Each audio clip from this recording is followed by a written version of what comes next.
அதிசய காரிய சித்தி தாயே ஓம் வாராகி நமோ நமக. அனைவருக்கும் வணக்கம். நான் உங்கள் தோழி கலை. இன்னைக்கு நம்ம சேனல்ல தை பூசத்திற்கான பதிவை பற்றி தான் பார்க்க போறோம். தை மாதத்துல வரக்கூடிய பூச நட்சத்திரமும் பௌர்ணமியும் சேரும் நாள தான் தைப்பூசமா கொண்டாடப்படுது. இந்த தைப்பூசம் விழாவை உலகம் முழுவதும் உள்ள முருக பக்தர்கள் கோலாகலமாக கொண்டாடுவாங்க. அதுலேயும் குறிப்பா சிங்கப்பூர், மலேசியா போன்ற இடங்கள்ல முருகப்பெருமானுக்கு பால் குடம் எடுத்தும் அலகு குத்தியும் காவடி எடுத்தும் வெகு விமர்சையாக இந்த தைப்பூச விழாவை கொண்டாடுவாங்க. நம்ம தமிழ்நாட்டில் பார்த்தீங்கன்னா தைப்பூசம் விழா முருகனுக்கு மட்டும் இல்லாம சிவபெருமானையும் அம்பாளையும் வழிபட சிறந்த நாளாக இருக்கு. அது மட்டும் இல்லாம பிரகஸ்பதி அப்படின்னு சொல்லக்கூடிய குரு பகவானுக்கும் இந்த தைப்பூசம் நாள் ரொம்பவே விசேஷமான ஒன்று. இந்த நாள்ல குரு பகவானை வழிபட்டோம் அப்படின்னா சிறப்பான பலன்கள் கொடுக்கும். குருவால் ஏற்படக்கூடிய தோஷங்கள், ஜாதகத்துல குரு பார்வை சரியில்லை அப்படின்னு சொல்றவங்கெல்லாம் தைப்பூசம் நாளன்று குரு பகவானுக்கு 24 தீபங்கள் ஏற்றி 24 முறை வலம் வந்தீங்க அப்படின்னாலே இந்த மாதிரி குருவால் ஏற்படக்கூடிய தோஷங்கள்லாம் முற்றிலுமாக விலகிடும். தைப்பூச விழா முருகப்பெருமானுக்காக கொண்டாடப்படுது அப்படின்றது நம்ம எல்லாருக்குமே தெரியும். தைப்பூசம் பற்றின சிறப்புகள் இன்னும் பல இருக்கு. அது என்ன அப்படின்றத நம்ம வரிசையா பார்க்க ஆரம்பிக்கலாம். தைப்பூசம் நாள்ல தான் நாம வாழக்கூடிய இந்த பிரபஞ்சம் தோன்றியதாக சொல்லப்படுது. மார்கழி மாதத்துல வரக்கூடிய திருவாதிரை நட்சத்திர நாளன்று தான் சிவபெருமான் சிதம்பரத்துல தனித்து நடனம் ஆடிய நாள். பார்வதி தேவிக்கும் சிவனோடு சேர்ந்து நடனம் ஆடணும் அப்படின்னு ஆசை வந்ததுனால அம்பிகையினுடைய ஆசையை நிறைவேற்றி கொள்ள இந்த தைப்பூசம் நாள்ல தான் சிவபெருமானும் அம்பிகையும் சேர்ந்து ஆனந்த தாண்டவம் ஆடியதாக சொல்லப்படுது. இந்த காரணத்தினால தான் பல சிவ ஆலயங்கள்ல இந்த தைப்பூசம் விழா வெகு விமர்சையாக கொண்டாடப்படுது. முருகப்பெருமானுடைய 6 படை வீடுகள்லையும் இந்த தைப்பூசம் விழா கொண்டாடப்பட்டாலும் பழனிமலை முருகனுக்கு காவடி எடுத்தும் பால் குடம் எடுத்தும் பக்தர்கள் அவங்களுடைய நேர்த்தி கடனை செலுத்துவாங்க. ஆரம்ப காலத்துல சிவ வழிபாட்டிற்கும் சக்தி வழிபாட்டிற்கும் சிறந்த நாளாக இருந்த இந்த தைப்பூசம் விழா எப்படி முருகப்பெருமானுக்கு உகந்த நாளாக ஆச்சு அப்படின்றத பார்க்கலாம். பழனிமலை அடிவாரத்தில் இருக்கக்கூடிய பெரிய நாயகி அம்மன் கோவில்ல கைலாசநாதருடன் அம்பிகை காட்சி தருவாங்க. இந்த கோவில்ல சிவன் அம்பாள் சன்னதிக்கு நடுவுல முருகன் சன்னதியும் இருக்கு.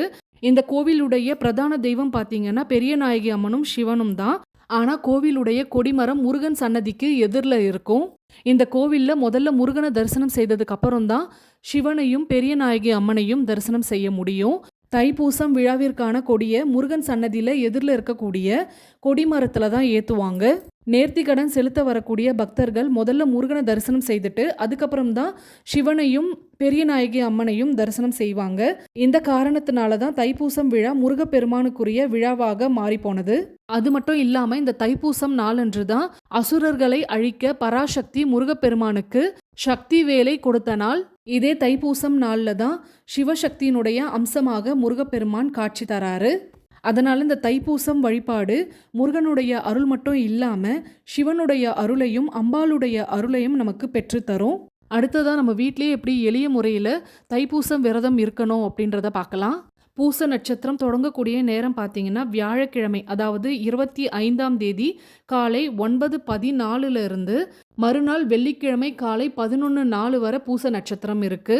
தை மாதம் பௌர்ணமி பார்த்தீங்கன்னா புதன்கிழமை, அதாவது ஜனவரி 24 இரவு 10:44 இருந்து மறுநாள் வியாழக்கிழமை இரவு 11:56 வரை பௌர்ணமி இருக்கு. வியாழக்கிழமை தான் பௌர்ணமியும் பூச நட்சத்திரமும் சேர்ந்து இருக்கிறதுனால அன்றைய நாள் தான் தைப்பூசம் விரதம் கடைபிடிக்கணும்.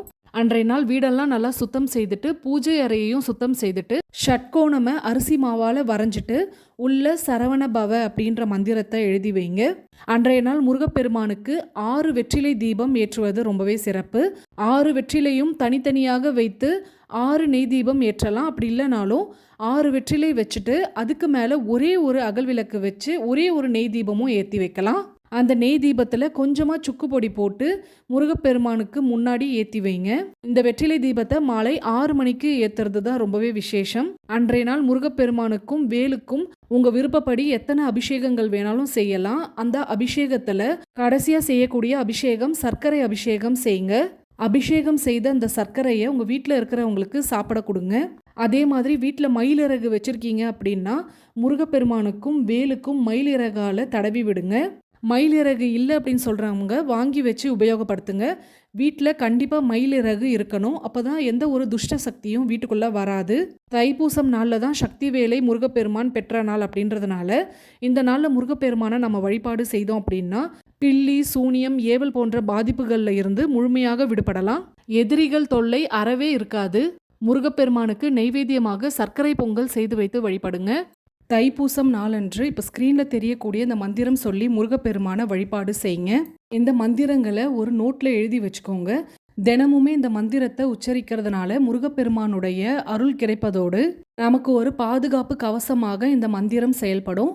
அடுத்ததா தைப்பூசம் நாள் குரு வழிபாட்டிற்கு முக்கியத்துவம் வாய்ந்தது அப்படின்றதுனால வியாழக்கிழமையில வந்திருக்கக்கூடிய இந்த தைப்பூசம் ரொம்பவே சிறப்பு வாய்ந்தது. குரு பார்க்க கோடி நன்மை அப்படின்னு சொல்லுவாங்க. நம்மளுடைய ஜாதகத்தில் குரு எப்படி இருக்காரு அப்படின்றத வச்சு தான் நம்மளுடைய குலதெய்வத்தினுடைய அருள் நமக்கு இருக்கா இல்லையா அப்படின்றத தெரிஞ்சுக்கலாம். குருவினுடைய பார்வையை வச்சு தான் குலதெய்வத்தினுடைய அனுகிரகமும் நம்ம முன்னோர்களுடைய ஆசீர்வாதத்தையும் கணிக்க முடியும். 9 கிரகங்கள்ல சுப கிரகம் அப்படின்னு சொல்லக்கூடியது வியாழ கிரகம் ஆகிய குரு பகவான் தான். சுகபோக வாழ்க்கை ராஜயோகம் ஏற்பட குரு பகவானுடைய அருள் நமக்கு கட்டாயம் தேவை. குருவுக்கே உரிய நாளான இந்த தைப்பூசம் நாள்ல குறிப்பிட்ட ஒரு பரிகாரம் செய்யறதுனால வாழ்க்கையில ஏற்படக்கூடிய எல்லாவித துன்பங்கள்ல இருந்தும் விடுபட்டு இன்பமயமான ஒரு வாழ்க்கையை அனுபவிக்கலாம். இந்த பரிகாரம் வியாழக்கிழமை அன்று குரு ஹோரையில தான் செய்யணும்.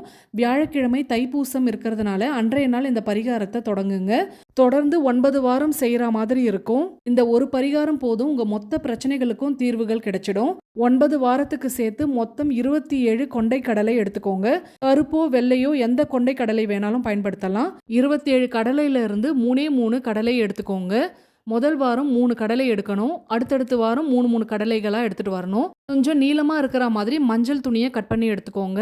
உங்க பூஜை அறையில தெற்கை பார்த்து நின்று ஒவ்வொரு கடலையா எடுத்து உங்க பிரச்சனைகளை சொல்லி எல்லா பிரச்சனைகளும் தீரணும் அப்படின்னு சொல்லிக்கிட்டே 3 முறை உங்க தலையை சுத்தி அந்த கடலையை ஒவ்வொன்றா மஞ்சள் துணி மேலே வைக்கணும். ஒவ்வொரு கடலையுமே உங்கள் தலைக்கு மேலே சுற்றும் பொழுது உங்களுடைய பிரச்சனைகள் அனைத்தையும் சொல்லி தான் நீங்கள் மஞ்சள் துணி மேலே வைக்கணும்.